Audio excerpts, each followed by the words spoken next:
So the green flag will be shown from the marshal's post on this timing line, the control line. We go racing then in the 24 hours of Spa. There's the green flag, and Matteo Cairoli blasts away, looking for the dry patches on the road.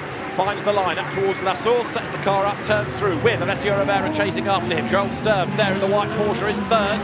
Fourth it is from Pereira, fifth is Charlie Fag, and sixth is Mattia Druni as they dive downhill. It's green, we're racing at Spa. A real test for this leading group of cars. They've not been through the sequence of corners in these conditions, and it's a big adventure. The Porsche, the white Porsche, looked to me like it's got a big wobbles and just got through Oru. Good little fight here. That's Raffaele Marciello coming up to have a go at the Audi ahead of him. So Marciello on the back of Fred Verviche now, and taking Leggeret with him. This is where all of that grunt of the Mercedes should kick in. Verviche just a little bit wider up the curb. Marciello in the wheel tracks now as they pound their way towards Le Camp. Marciello is closing, he's in the toe, is he going to be able to pull out at the last moment? Verviche stands his line. Marciello moves to the inside line and can't do it because Verviche brakes later but goes deep into the corner and Marciello does get by. The pit lane here at Spa is very busy indeed. There, Maxime Martin is in, and he's not the only one because there are something like 21 out of the top 23 cars that have made a pit stop. Smoke there, should we get concerned about that? I don't know whether that's smoke or something has been, it's almost like an extinguisher has been released, but you can see it's coming from the Lamborghini that's just been returning to the field. I don't know where that would be coming from. It certainly was unusual to see that amount of whatever it was in the air. Oh, fire in the back of the Ferrari. The number 50 of fires broke out round that right rear corner. So Jordan Pepper, remember, who had pitted out of sequence earlier on, is now going to be the leader. Cairoli stays ahead of Rovera, or the Cairoli car. We'll confirm who took it over in a second when the transponder updates, and their away also now goes 51. Alessio Rovera leaves the pit lane as well. So the Lamborghini is going to be ahead. It's Vatzinger again. Gerhard Vatzinger at La Source. I think that was with a bit of help, but poor old Gerhard Vatzinger has had a horrible time in this first stint. And can he drive himself out of the gravel? Yes, he can. That's the good news. Get up the hill where the tarmac is and spin turn the car around if you can to be out of everybody's way. Well done, Gerhard Vatzinger. How did he get there? I think there was contact. No. Oh, no. Well, there was there. Yes. And whoa, Maxime Martin, oh, so nearly. And the bodywork came off the BMW. Yeah. A little bit of bodywork was caught. Jordan Pepper is in. So the leader is in this time. So lap 31 will be completed by the leader. Romero angled back out on the track, and he should have the Ferrari somewhere in his mirrors, but I think he's managed to stretch the advantage he had when he joined the track, or rejoined the track. As we watch the 63, just the mechanic did something on the left-hand side, then we cut back to this, so I couldn't quite see what he was doing. Car going in. I knew there was something that he came out and went to the left-hand side. Couldn't see what it was, and there we are. There's a problem for that 63 Lamborghini. And that was in the lead when it came in. There was no suggestion of a problem, but big drama then. Number 63, the Iron Lynx Lamborghini, into its garage. And there is a change because 51, Alessio Rivera goes ahead of Janis Fitcher. That is for the on-the-road lead. So Alessio Rivera takes over the lead from Janis Fitcher, and that puts the overall class Ferrari, the overall category Ferrari, ahead of the Porsche in bronze. Yes, and on that last lap, the Ferrari took nearly a second out of the advantage. So Lamborghini back on. That's what I saw the mechanic bring up, one of those dollies. Chavez did have a sniff, he has a sniff, he goes again. Whoa, Marciello opened the door, and he's coming in. No, he's not. He just suddenly, I don't know that he was unsighted with the position that Chavez was in, but all of a sudden he just found himself not going forward, waiting for those two cars ahead of him to determine what they're going to do. Look at the difference. Overtakes, that was a gift for Chavez. Here's the move, looking back from Marciello's car, down to the chicane, and it was a late decision by Chavez, but he went for it. Yeah, but there's a gap. You could have driven a coach and horses through it. I mean, why did Marciello stay on the left side of the track? He just said, oh, Enrique, look, here's a position. Take it off me. I don't want any more. Chavez said, thank you very much. Look at that in slow motion as he rides the curb. See that mirror wobbling on the side of the McLaren. Look back from Dennis Lind's car. Wittmann arrives on the scene. Right up behind him is Martin. He goes to the outside of Wittmann. He goes to the outside of Lind as well. Dennis doesn't know which way to go to defend. Moves across to block Wittmann, and here comes Martin. Yeah, Martin's getting up alongside Wittmann, but Dennis Lind's got the straight line speed. 3 wide coming up into Le Camp. But Dennis Lind had the straight line performance to ensure that those two fighting BMWs weren't going to catch the aero drag up the hill, and he can breathe momentarily with this battle that's coming along behind him. So Alessio Rivera was 11 tenths up, and Drudy has caught and passed. That Ferrari's got a problem, hasn't it? It's losing pace. Oh, yeah, hand over fist. I was going to say, arguably, maybe he's got a tyre has been cut down, because you can see the car. Look, that's the left rear. The left rear. I was going to say, yeah. I thought it was a tyre, and there you can see the car yawing all over the racetrack, and he's going to lose further. He just can't. Look at the rear. Look how low the rear the car is. Almost the diffusers are scraping on the ground. That's what's causing the blue smoke. But he's far enough around the lap. He can continue, but now it's getting worse and worse and worse. He needs to be careful that he doesn't run too wide, and he has, coming through Blanchimont. That was caused by a tyre. But the real drama is if it lets go and he spins off the racetrack. He's come back very, very quickly. Alessio Rivera is lucky that he's been able to complete the lap at the pace he has. Sideways, as there's just no steering at all off that corner. Into the pits he comes. So, puncture for the car that was in the lead.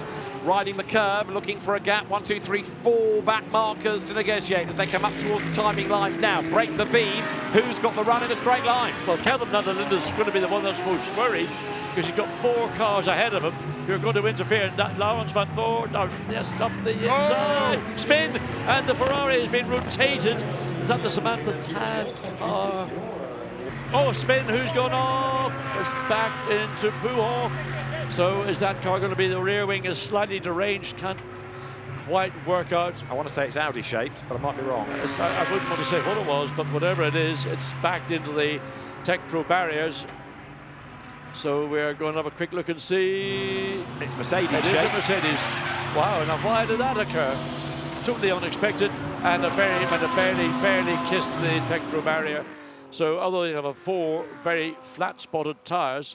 We're going to go full course yellow. The race director is calling for a full course yellow to get that car out of harm's way, and therefore you can anticipate a whole flurry of pit stops. And here comes the leader. Matteo Drudy times it bang on. In he comes. Full course yellow is on now. The pit lane is closed now, but what happens is that the race now is under safety car conditions, and you'll see that everyone's going faster than they were under full course yellow. Once everybody is in a line, so it does make this process a bit longer, the wave-by situation will come, and that is for the cars that are a lap down in gold, silver, bronze and Pro-Am to get a lap back on their class rivals. And green flag, green flag. So Finlay Hutchison then aiming to try and stretch that margin yet further. He's got Valentino Rossi tucked up behind him in the overall order. But let's go racing again, because here they come out of the chicane. It is Audi, McLaren, Porsche. And we have a green flag on the start line. So we are back racing then, as getting his tyres up to temperature is the ever-fiery Nicky Team. 1 or 2 doing likewise further back in the pack, like Timo Boguslavski, who has taken over from Raffaele Marciello. And there is Kevin Estre. Can we get Estre into the lead of the race by the next pit stop? I think it'll be difficult, but he's going to try and get himself up into 3rd position, but finding a way around Nicky Team or Dennis Marshall to take the lead. Even Kevin Estre knows ultimately he can only do so much with what he's been given to race with. That Sky is looking more length and looking there. That's the other view, looking in the opposite direction. Not looking brilliant either. No, it's not, and the teams will be looking at this. If you want to earn money, invent the ultimate weather app for Spa, because you can make a fortune here. There is Kevin Estre then. He's up into 3rd place. He's got ahead of Miguel Ramos, which, in fairness, he should do. Pro against an outclass, if you like, as the field comes down towards Nuss Austin. A big dive up the inside. That was Finlay Hutchison going through on the inside ahead of Valentino Rossi, or back ahead of Valentino Rossi, because they briefly traded places over the line. But Finlay Hutchison retakes 8th place under braking for Nuss Austin. That was a good pass. Got down the inside, got clean, got alongside the BMW, and executed the pass, got ahead of Valentino Rossi. I think Valentino might have been a little bit, didn't expect that one quite so quickly, but there we are. There is the position, respective positions. So we got Rossi down to 9th, Hutchinson up into 8th. What's happening coming down the hill? And Dries van Thor's got through, but Dries van Thor's managed to get past. Down into Pouhon, that's not an easy place. Both drivers gave each other working room. Valentino Rossi now thinks, well, I want to fancy a bit of that overtake as well. But the defence from the Audi is fair and denies Rossi that opportunity. Oh, here we go. Watch and see what happens. Oh, brave move, Nicky Team. Launched it down the inside, and more importantly, managed to get the car squared up on the exit of La Source, and that was a pretty stellar Nicky Team move. That was mega, wasn't it? And this is how Estra got second place. Dennis Marshall made a mess of the chicane, and up the inside for second place went the Porsche. A bit of a rub as he went through, but he was committed to the line. Yeah, that was a gimme. I mean, Dennis Marshall just got it wrong. Dries Van Thor now tries to get in the draft as they come up Radillon. He's got the toe, and this is the move. Which way does he go? Preck defends the outside line.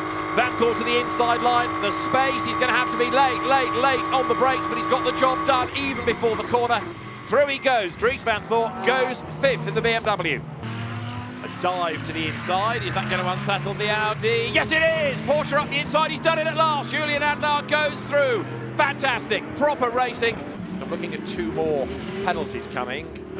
One of them goes to Julian Andlau. Oh, track limits. 30-second penalty for track limits. I did say you got up to 6, and a penalty now comes. So there's a 30-second penalty for the leading car for track limit offences. So into the chicane, side by side at Les Cornes, fella round the outside of the Hagen. That's brave, and it worked as well. The Audi round the outside of the BMW. Ricardo Fella, John made the point earlier on, he's an exceptional GT racer. More evidence of it, that was quite a move. Now, the race leader, in fairness, has just had to get through another wave of traffic. Second and third are up with traffic as well. Does this give Wirtz a chance as he comes up to have a go? Engschler almost leans on the Porsche there, and this possibly gives Wirtz a good chance. He goes to the outside line, down to Purcell.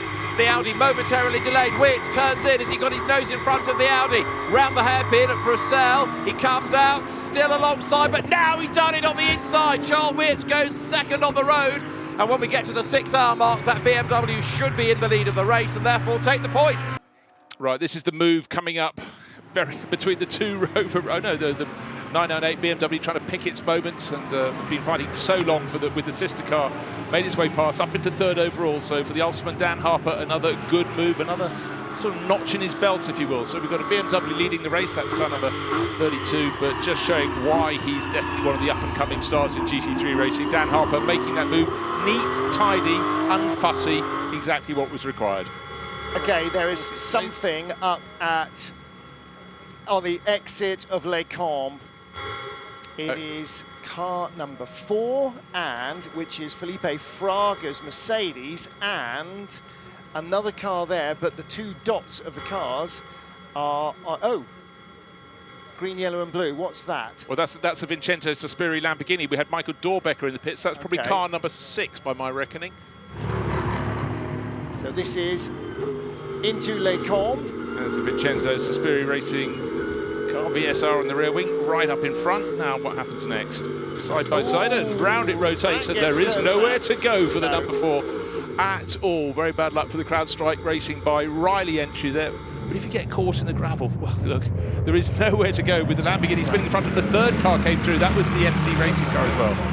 And you can be sure the pedal is right to the metal on the throttle. And oh, what a great response from Kevin Estre. He's got this bang on, but it's a short run up to La Source. Didn't you see the way that Estre swung out really wide to the right-hand side to square it off, to V off the corner and try and give himself the longest run down to La Source? Even an extra yard makes a difference, and through he goes, straight through into the lead. Well, that was over and done and dusted. Full course yellow. We've got a car off on the right-hand circuit at turn 7. The Lippert Lamborghini sitting side on the left, rear wheels. That's the important bit in the gravel. So who spun first? It's well, wait for it. Is that, well, the Lamborghini spinning. The Mercedes end up on the other side of the track. Here it is coming backwards. No, there's the Lamborghini sitting sideways. And the Thieber car, it caught the tail. So the Mercedes that caused the incident got away scot-free around the outside of the gravel trap. And really, unfortunately for Yannick Mettler, it was about the 10th car past, but unfortunately the tail of the Lamborghini was in the track. It was then rotated through 180 degrees. There you can see the hit from the bottom of the hill. Great direction there to pick up all of that, and neither party was the guilty party in that equation.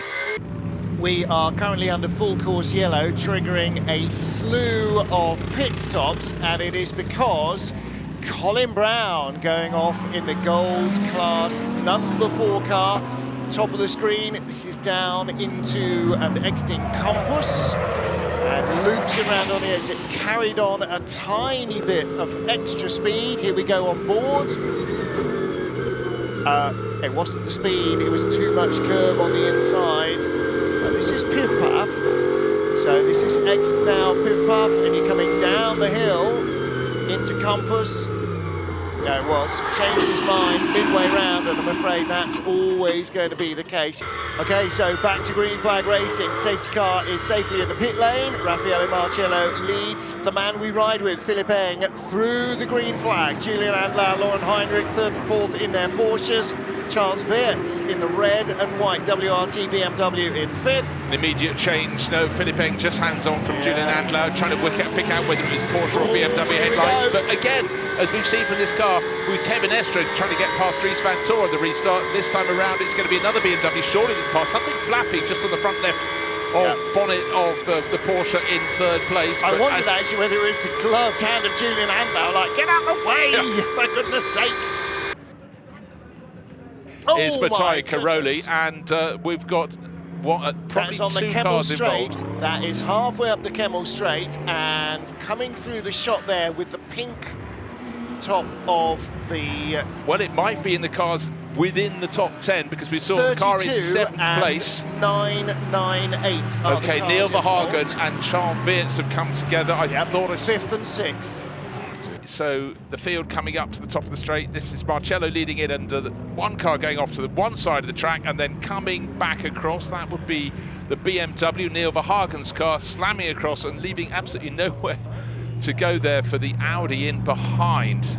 This is on board with Charles Weerts, car 32. Well, he's been given a thump up the rear, so he's completely innocent in all of that. But then that horrific moment, you're sitting facing sideways on, and then fortunately for him going off the side of the track, so out of the way of all the other cars behind. That wasn't Verhagen going side to side, that was Weerts. That was Weerts, got turned around. Yeah, Weerts went to the right and then across to the left. Spat across. So Nick Iannone up to La Source, being followed in there by Luca Engstler, Augusto Farfus, Lorenzo Ferrari and Lawrence Van Tor, EMA. It looks like he was the one making a move going up into La Source as well.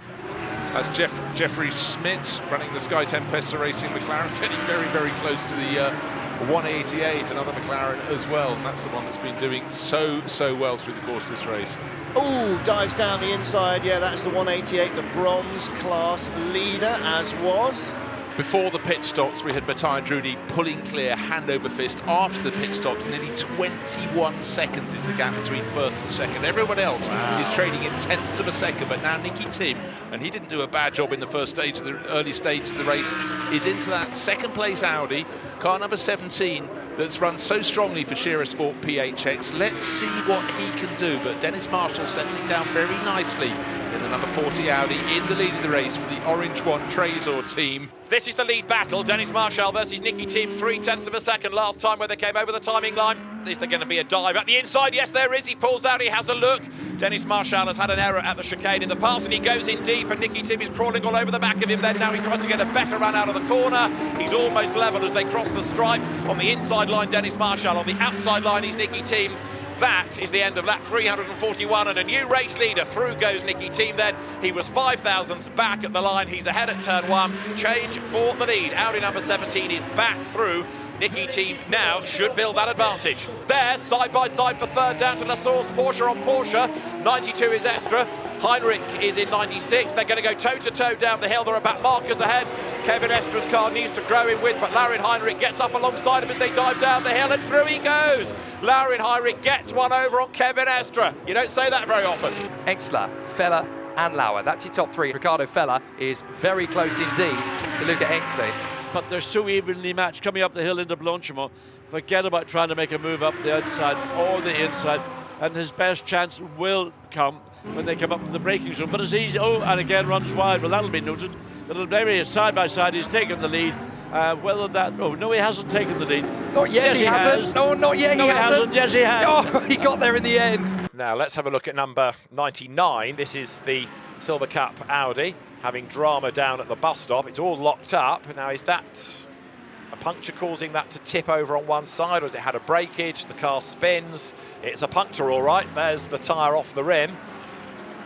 Right, this is for position. We've got Lukas Auer, the talented young German, talented young Austrian, I should say, even in the Mercedes, and he is being hustled here by Augusto Farfus and Gilles Magnus.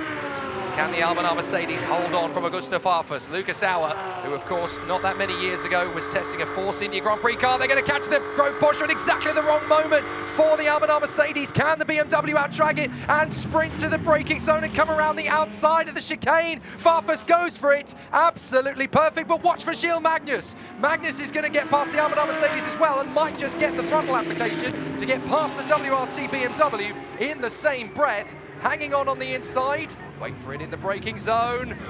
Is that going to be enough for Farfus to hang on? Here comes the Rover BMW to lap them all. Please don't hit us. The Porsches are at pretty much stalemate in 5th and 6th position. Into the pits has gone the Mercedes, so he's decided, right, we're going to leapfrog them. Well, Kelvin van der Linde is no longer in the 17th Scherer. It's Nicky Tim. Here we go. And there is Marcello at full pelt going up towards Irusian through Radillon with Nicky Tim, the man on the scene. This is going to be exciting as there goes Marcello. Out comes Nicky Tim right in front of him, but Marcello is already on the gas. So surely the Acadis Mercedes is just going to sweep past, no issues at all. Marcello gets in front. That's critical. Audi, so I suspect they're going to be comfortable. Looks like a slam dunk to me here. Absolutely. They're strolling. That's going to go all the way up to the top of the source, and these two cars have actually overtaken. It's a no-brainer. The 88 Mercedes and the 17 Audi have absolutely mullered the 40 Audi with that strategy. No question at all. They're going to blast past up the hill. The Mercedes gets into 2nd position net. The Scherer Audi gets into 3rd position net. The Trezo Attento Audi, unfortunately, they've just been completely hampered by that strategy call. Right, there goes the Audi. Accelerates away. But there we are. There's the Mercedes. Yeah. So this is for 2nd place. The Audi is ahead, but it's not yet up to speed. It will come out of the pit lane now, and it's going to lose the position. Gounon goes back ahead then. The Mercedes clears the Audi once more. Jules Gounon covers off a dive from Nicky Tim going into La Source. They were held up in traffic, but this is Nicky Tim's best chance yet of getting 2nd place with just 43 minutes to go. And there with 001 on the Lumi rank, saying position number 1 for number 98, Philippe Eng, looking for win number 3 in the 24 hours of Spa. Oh, come on, Kevin. That's for position, because up the inside, Estra gets ahead of Tim and he runs wide, and he's in the gravel and he's off the road, and Nicky Tim goes back through. Kevin Est, 1 up and 1 back. That was for 3rd place. It worked briefly. Kevin Est threw everything at it and then threw it off. We said it before, but getting to the end of any 24-hour race, whether you win it or not, just getting to the end is a massive achievement. And so it is going to be another win for Philippe Eng, his 3rd Spa 24-hour success, a 2nd in the event for Rover Racing, a 25th for BMW. Checkered flag at the ready for CrowdStrike. 24 hours of Spa won by Rover Racing BMW for Nick Yellerly, Marco Wittmann and Philippe Eng across the line. They win at the end of the 2023 edition of the race. The checkered flag is waved. The BMW team celebrates 537 laps done in 24 hours, 1 minute and 15 seconds. The heroes of the race then are Philippe Eng, Marco Wittmann and Nick Yellerly. They win the CrowdStrike 24 Hours of Spa. They win round 3 of Intercontinental GT Challenge powered by Pirelli. They win round 3 of Fanatec GT World Challenge Europe Endurance Cup powered by AWS. 2nd, Raffaele Marciello, Timo Bogoslawski and Jules Gounon ahead of Luca Engschler, Calvin van der Linde and Nicky Tim. 4th, Julian Andlauer, Laurens van Thor and Kevin Estre ahead of Thomas Preining, Laurin Heinrich and Dennis Olsen. And 6th, Augusto Farfus, Maxime Martin and Valentino Rossi. 10th, your Gold Cup winners, where we had Sam DeHaan, Tom Gamble, Charlie Fagg and Dean McDonald. The winning bronze, Matteo Cairoli, Janus Fitcher, Tim Heinemann and Alex Au. The winning silvers, Clement Schmidt, Benji Highties and Glenn Van Berlo. And the winning Pro-Am, 22nd overall, Martin Conrad, Adam Osika, Nick Katzberg and Chaz Mostert, the 4th driver of that car. Philippe Eng, Marco Wittmann and Nick Yellerly, winners for Rover Racing of the 2023 CrowdStrike 24 Hours of Spa. The celebrations are underway. Philippe Eng, Marco Wittmann, Nick Yellerly for Rover Racing win the CrowdStrike 24 Hours of Spa.